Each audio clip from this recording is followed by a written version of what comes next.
back to Farm and Hammer, everyone. I'm currently walking around our corral system here. Main reason is there's a bunch of weeds, and second reason is got a heifer in there with her first calf. I'll explain a little bit more about them here in a second, but I'm mostly going out there to check on them. If all is well, I may let them out. If not, she may be stuck in there for another day or two. Okay, walking through the field now. We're almost to the right side of the alley. I am going to be cautious. Don't want to make her angry. But I do want to make sure the calf is alive and make sure that he sucked.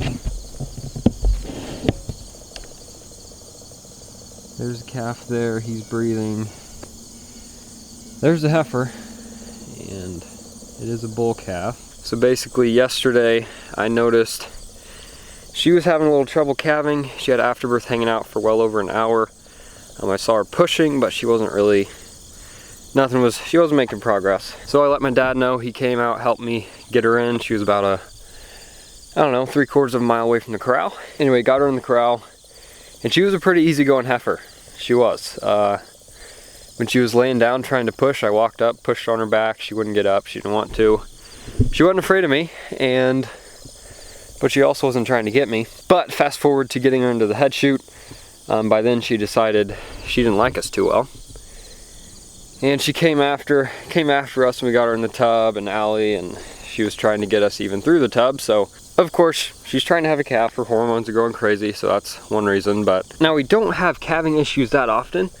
So when we do, my dad has plenty of experience pulling calves. He can pull any calf, doesn't have to call the vet for pulling calves. But me on the other hand, I've watched him pull a lot, but because we don't have that many calving issues, I've never really pulled that many calves myself. So any opportunity I have to pull, he lets me do it. And so he held her tail up while she may be coming to get me here. He held her tail up while I put the gloves on and pulled the calf. So what the issue was, for those of you that don't know, when a calf is being born, it's supposed to come out front feet first, and then its head's supposed to be nuzzled right in line with that.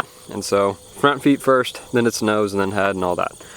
Normally when we have calving trouble, it's because the calf is backwards, and so the cow gets the back legs out, and then she hits the hips, and she just gives up. In this case, like I said, she's a first-time heifer, so when I got her in, I felt around, noticed the front legs were coming first, but they were crossed. So she was trying to push it out like this, and the calf wasn't making much progress. But then, on top of that, front legs were crossed, and the calf's head was sideways. So she was trying to push the whole width of the head through. The other issue was she wasn't dilated as much as she should have been, and so there wasn't a whole lot of room for the calf to come out. In those cases, normally we have to get what they call a come along.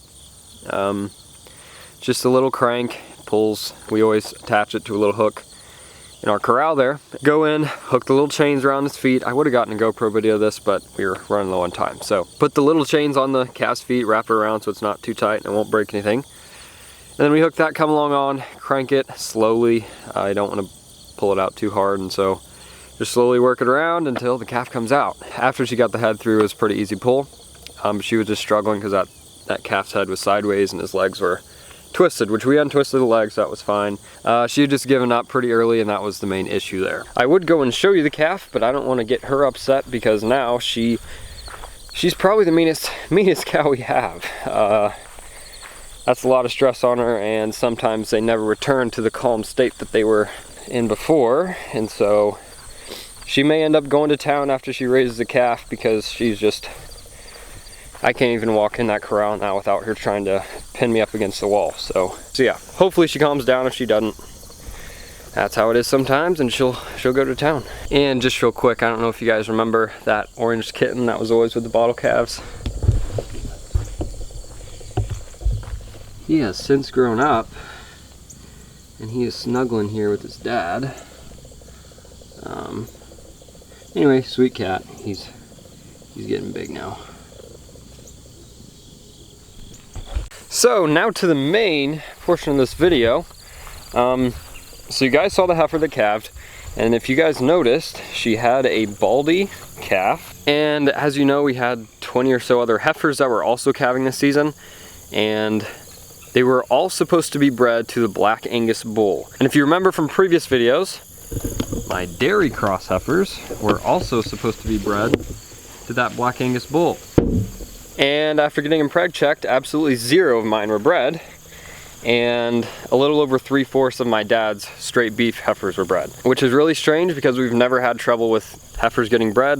Normally we have 99% of them that are bred. So for my dad's group of beef heifers, whenever we put the Angus bull in with them, we gave the Angus bull a couple weeks by himself in there, and then after that we put the Hereford in, our experienced heifer bull. We left that bull in for another 3-4 weeks, and then we put the Angus back in with him. So when we had all of his heifers preg checked and a lot of them were bred, we assumed that Angus bull had done his part and we just had a bad group of heifers that didn't get bred. But now that those heifers are calving, we figured out the Angus did absolutely 0 breeding whatsoever. So all the beef heifers that are calving now, they're mostly black baldies, they're half Hereford, quarter Angus, and a quarter Gelby. And so there are a few red white face in there as well, but for the most part, they're black baldies. The Angus bull is a homozygous black. He carries that gene, and so all of his calves should have at least been black or black white face. And that was the case with his first 15 heifers that he bred. Last season, all of them were either solid black, or the few that are quarter Hereford were black white face. But so far, out of all the heifers that have calved from that group, almost all of them have been red white face, meaning the Hereford bull is the one that did all the breeding and that Angus still did nothing. So that's how we knew that the Angus bull is totally bad and didn't do any breeding last season. So it turns out all my heifers that didn't get bred, I was blaming it on them. I just thought they weren't mature enough, even though they should have been. They were big enough for sure. I blamed it all on them. I said, well, maybe they just weren't ready, even though the vet said they were cycling fine. I blamed it on them. Turns out, it wasn't their fault at all. It was the Black Angus bull that he was shooting blanks. So yeah, these heifers, in actuality, they probably would have been bred and calving right now if we had put in a bull that was good. But hopefully they're bred now. Like I said in the previous video, we'll have the vet out to check them here soon, preg check them. Flies are starting to get real bad. I don't know why, but anyway, all these heifers, now they will be bred to a Hereford bull. We put 2 in here, 2 young ones, if you guys remember. And so their calves should also come out black white face. Maybe a few reds, but for the most part, most Holsteins crossed with Hereford turn out to be black white face. So whenever I found out that none of these were bred, I had mentioned that I won't be keeping my next group of bottle calf heifers, because if they can't calve at 2 years old, there's not really a sense in keeping them. But since that's not the case anymore, since these girls would have calved, turns out, I'm now considering keeping my younger bottle calf heifers whenever they're old enough. So yeah, that's kind of good news, just so I know that these girls aren't infertile, and I know that they'll perform like a normal beef cow would. But it's also bad news because they're still not bred. So, and for those of y'all wondering where the Angus bull is, he's not on our property right now. He's being used as a cleanup. Turns out he's not cleaning up anything because he can't breed. But we did put him in just to hopefully encourage the main herd bull to clean up and finish up. But he is on another property right now. That's why I'm not showing you him. But whenever he comes back, he's going straight to the sale barn. He ought to be fat and happy. He'll end up being burger for someone. So that means, yes, we spent thousands of dollars on this bull. Supposed to be a great heifer bull, all that, and turns out he only bred 15 heifers for us the first season, and after that he's no good. I'm personally going to look for a heifer bull for me in case I start breeding more heifers and buying heifers from my dad. But I think my dad's got all the low birth weight bulls that he wants. So anyway guys, thank you for watching. Hope you enjoyed this one. Like I said, good news and kind of bad news, I guess, but